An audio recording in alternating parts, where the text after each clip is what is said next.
October 7, 1944. Lieutenant Charles Chuck Yeager banked his P-51 Mustang hard left as something impossible streaked past his formation at 30,000 feet over the Bavarian countryside, a sleek, swept-wing aircraft moving faster than anything he had ever encountered in combat. The mysterious fighter lacked propeller blades, produced an otherworldly howling sound, and climbed at angles that defied every principle of conventional aviation Yeager had learned during 2 years of combat flying.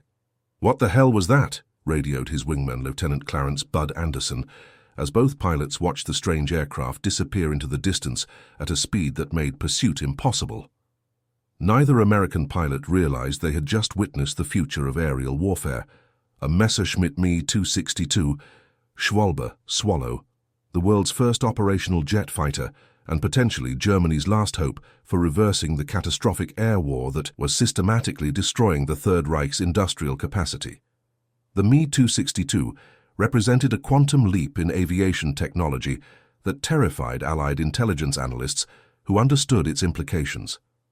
Powered by 2 Junkers Jumo 004 turbojet engines, the revolutionary fighter could reach maximum speeds of 540 mph, nearly 100 mph faster than the fastest Allied propeller-driven aircraft.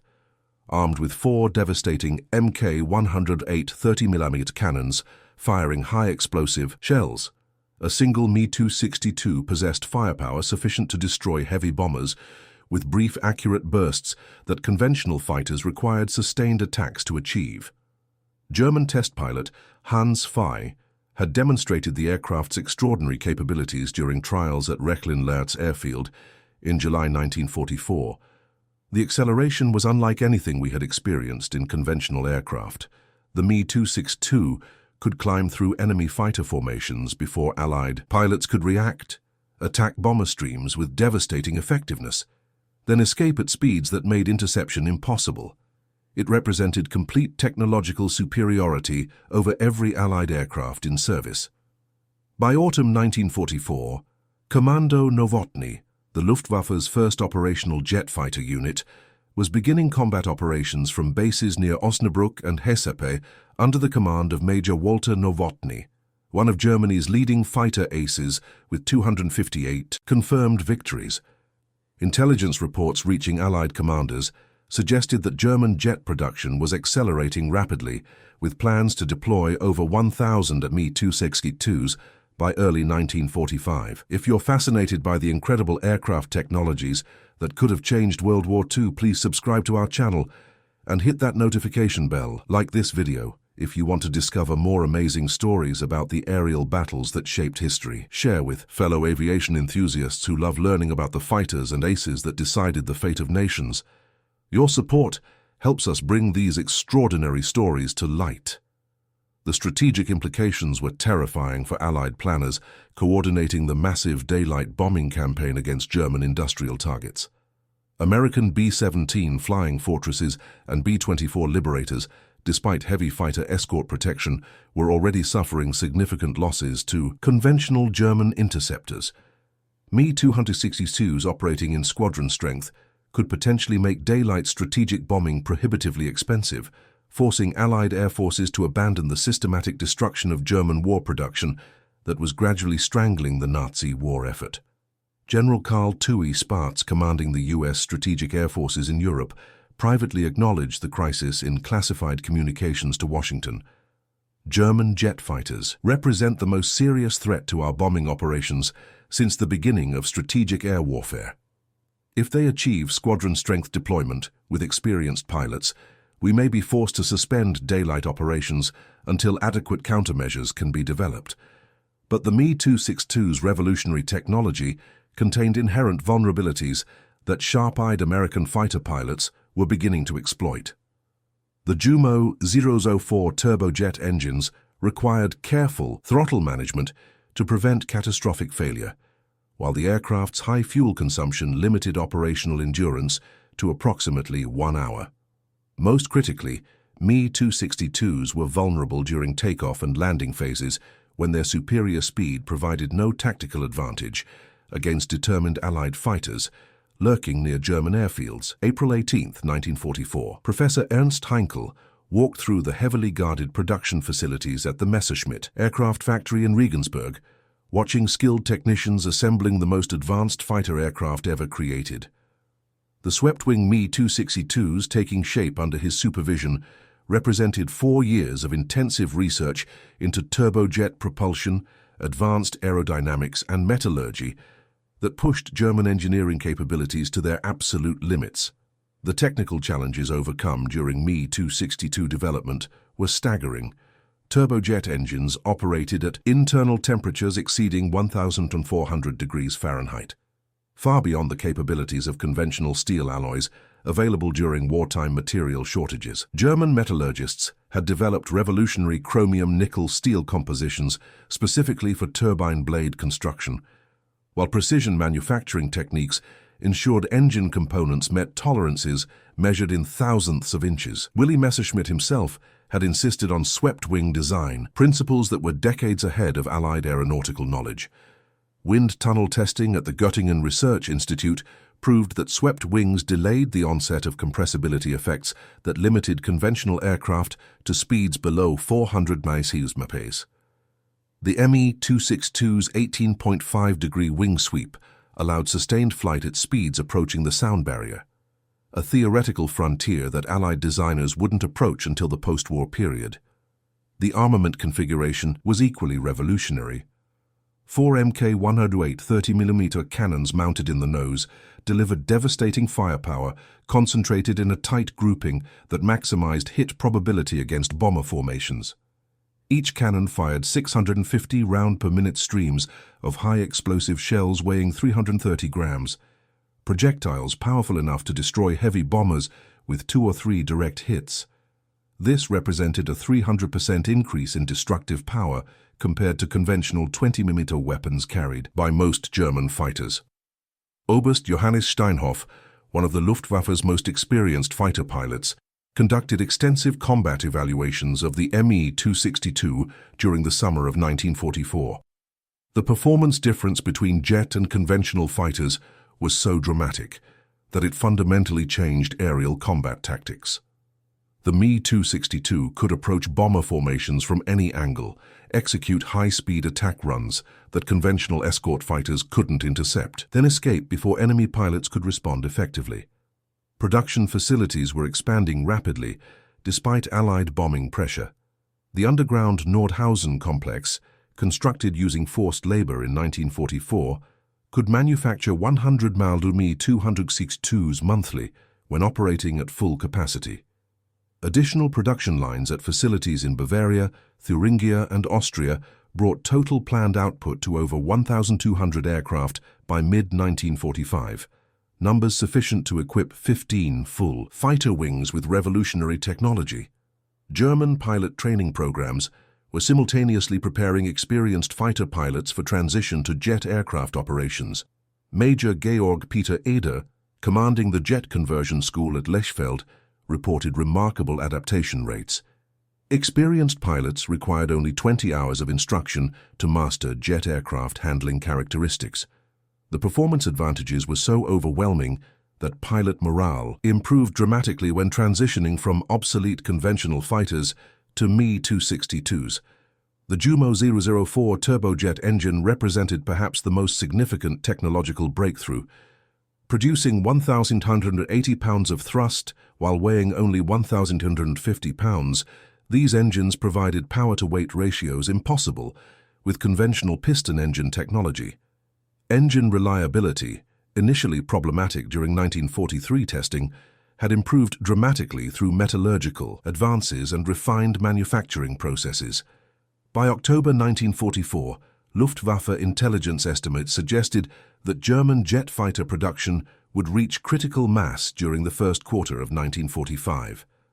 Allied strategic planners faced the terrifying prospect of confronting 500-800 operational Me-262s capable of devastating daylight bomber formations while remaining essentially invulnerable to existing escort fighters. The technological revolution that could have reversed German fortunes in the air war was tantalizingly close to operational reality. November 8, 1944. Major George Preddy adjusted his oxygen mask as he led his 352nd Fighter Group on a high-altitude sweep over northwestern Germany, specifically hunting for the revolutionary German jets that intelligence reports suggested were becoming increasingly active around Osnabrück and Münster.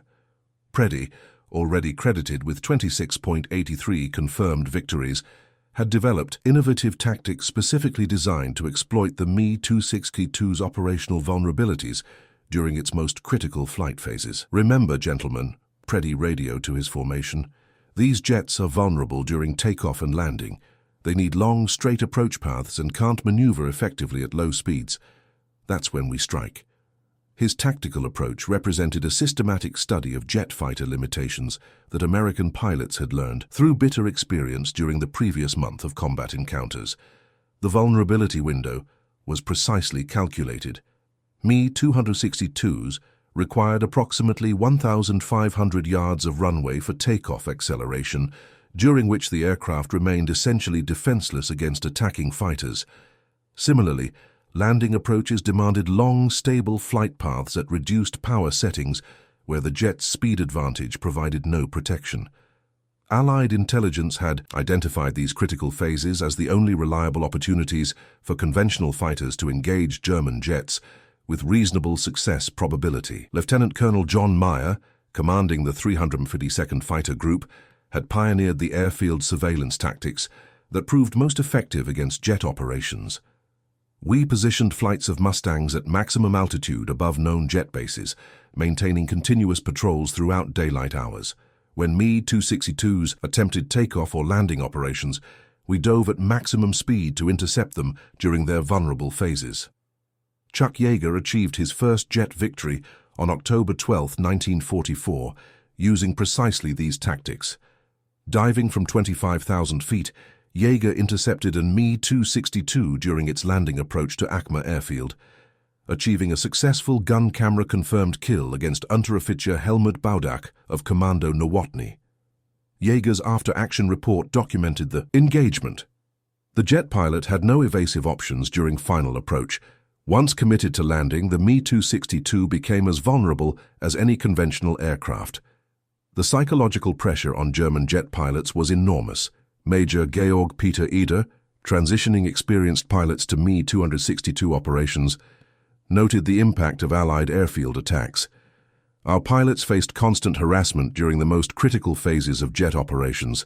Takeoffs and landings became extremely dangerous due to Allied fighters maintaining persistent surveillance over our bases. This significantly reduced operational efficiency and pilot confidence." American pilots also developed innovative high-altitude interception techniques for engaging Me-262s during cruise flight. The key was altitude advantage and perfect timing. P-51 Mustangs diving from 35,000 feet could temporarily achieve speeds approaching 500 mph, sufficient to close engagement ranges, with jets if the attack geometry was precisely calculated. Captain Clarence "Bud" Anderson documented one such engagement over Hamburg on December 2, 1944. "We spotted 3 Me-262s at 28,000 feet and immediately initiated a diving attack from 34,000 feet. The closure rate was enormous, but we achieved gun range for approximately 3 seconds before the jets accelerated away. My wingman scored hits on one Me-262 before it escaped." The effectiveness of these tactics was reflected in German operational reports. Kommando Nowotny lost 26 Me-262s between October and December 1944, with approximately 60% of losses occurring during takeoff or landing phases due to Allied fighter attacks. Major Walter Nowotny himself was killed on November 8, 1944, when his Me-262 was attacked by P-51 Mustangs during takeoff from Hessepi Airfield.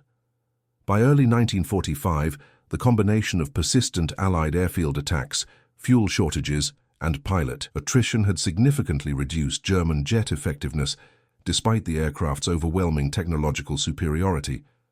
The Mustang aces had discovered how to neutralize revolutionary technology through superior tactics and relentless pressure during vulnerable operational phases. But what if the outcome had been different? What if German jet production had accelerated faster, pilot training had proceeded more efficiently, or Allied countermeasures had proven inadequate? The alternative timeline presents a scenario where Me-262s achieved the numerical strength and operational freedom necessary to fundamentally alter the air war over Europe, potentially changing the entire course of World War II. Consider the mathematical implications of uncontested German jet operations. Intelligence estimates suggested that 1,000 operational Me-262s could have been achieved by March 1945 under optimal conditions. These aircraft, operating from dispersed airfields with adequate fuel supplies and experienced pilots, would have possessed the capability to inflict catastrophic losses on Allied bomber formations, conducting strategic attacks against German industrial targets. The technical superiority was overwhelming. A single Me-262 could intercept bomber formations at closing speeds approaching 200 mph, far too fast for escort fighters to provide effective protection. The jet's 4 30mm cannons could destroy B-17 Flying Fortresses or B-24 Liberators with brief, accurate firing passes that conventional fighters required sustained attacks to achieve. Under optimal conditions, a squadron of 12 Me-262s could potentially destroy an entire bomber formation within minutes. General Curtis LeMay, commanding the 21st Bomber Command, had privately acknowledged the crisis in classified communications. German jet fighters, operating in squadron strength, would make daylight precision bombing tactically impossible. Our loss rates would exceed 20% per mission, completely unsustainable for strategic operations, requiring persistent attacks over months of continuous operations. The strategic implications cascade through every major Allied operation planned for 1945. Operation Clarion, the systematic destruction of German transportation networks, depended on sustained bomber attacks against railway facilities, bridges, and communication centers throughout Germany. Effective jet fighter opposition could have prevented these attacks, allowing German forces to maintain logistical capabilities necessary for prolonged resistance. More critically, Operation Overlord's success had depended on achieving complete Allied air superiority over the invasion beaches during June 1944. If German jet development had accelerated by 6 months, Me-262s operating from French airfields could have contested Allied air operations over Normandy, potentially making amphibious operations prohibitively dangerous. Dr. James Corum's analysis for the Air Force Historical Research Agency calculated the potential impact. Effective German jet fighter operations could have extended the European war by 12 and 18 months, while fundamentally altering casualty rates for ground operations. Allied forces might have been forced to adopt completely different strategic approaches, possibly including direct assault on German industrial centers without preliminary bombing campaigns. The technological ripple effects extend even further. Extended warfare would have accelerated German development of advanced weapon systems, including guided missiles, improved radar, and potentially nuclear weapons. The Messerschmitt Me 262B-1A night fighter variant, equipped with sophisticated radar systems, could have made Allied nighttime bombing operations equally dangerous. Colonel Robin Olds, who flew combat missions against German jets during the final months of the war, later reflected on the alternative scenario.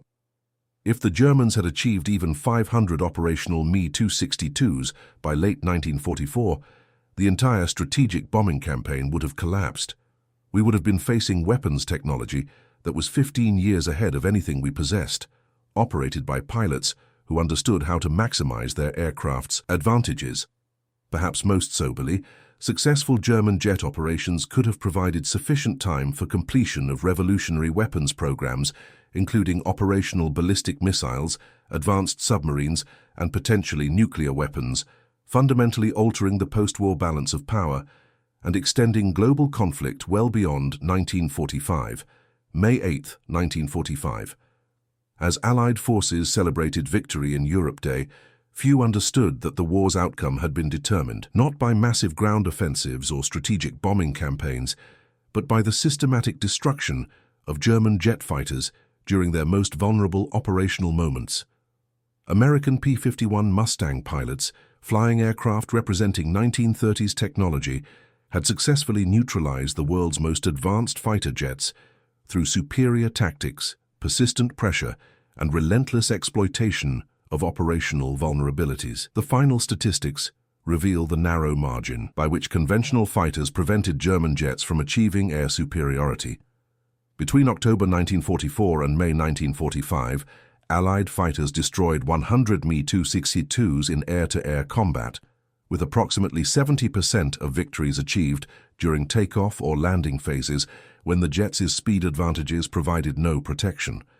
German jet pilots managed only 150 confirmed victories against Allied aircraft, a ratio insufficient to achieve the air superiority necessary for reversing German fortunes in the war. Major Georg Peter Eder, who commanded German jet training operations, later reflected on the tactical defeat. The Me-262 represented overwhelming technological superiority, but technological advantage means nothing without operational freedom. Allied pilots discovered our vulnerabilities and exploited them systematically, making normal jet operations extremely dangerous, despite our aircraft's revolutionary capabilities. Chuck Yeager, credited with destroying 5 German jets during his combat career, summarized the tactical approach that proved decisive. We couldn't match their speed or climb rate, but we could predict where they had to be vulnerable. Every aircraft, regardless of technology, must take off and land using specific flight paths. That's where we concentrated our efforts, and that's where we won the war against their jets. The broader strategic impact extended far beyond individual aerial victories. By preventing German jets from achieving operational effectiveness, Allied fighters maintained the air superiority necessary for successful strategic bombing campaigns that systematically destroyed German industrial capacity. The continued destruction of synthetic fuel plants, aircraft factories, and transportation networks gradually strangled German war production while eliminating the infrastructure necessary for sustained jet operations. Fuel shortages proved equally decisive. German jet engines consumed aviation fuel at rates exceeding 600 gallons per hour, consumption levels that became unsustainable as Allied bombing destroyed synthetic fuel production facilities. By early 1945, many German jet units possessed aircraft but lacked fuel for training flights, much less combat operations against heavily escorted Allied bomber formations. The human factor proved equally important. German pilot training programs, disrupted by fuel shortages and constant Allied air attacks, could not produce experienced jet pilots quickly enough to replace combat losses. Many Me-262 pilots possessed fewer than 50 hours of jet flight experience when entering combat against Allied fighters, flown by veterans with hundreds of combat missions. Lieutenant Colonel John Meyer, whose 352nd Fighter Group achieved more jet victories than any other Allied unit, documented the cumulative impact. By February 1945, German jet operations had become sporadic and desperate. Their pilots were inexperienced, fuel was scarce, and our constant airfield attacks made normal operations impossible. The technological revolution that could have changed the war never achieved operational maturity. The legacy extends far beyond wartime applications.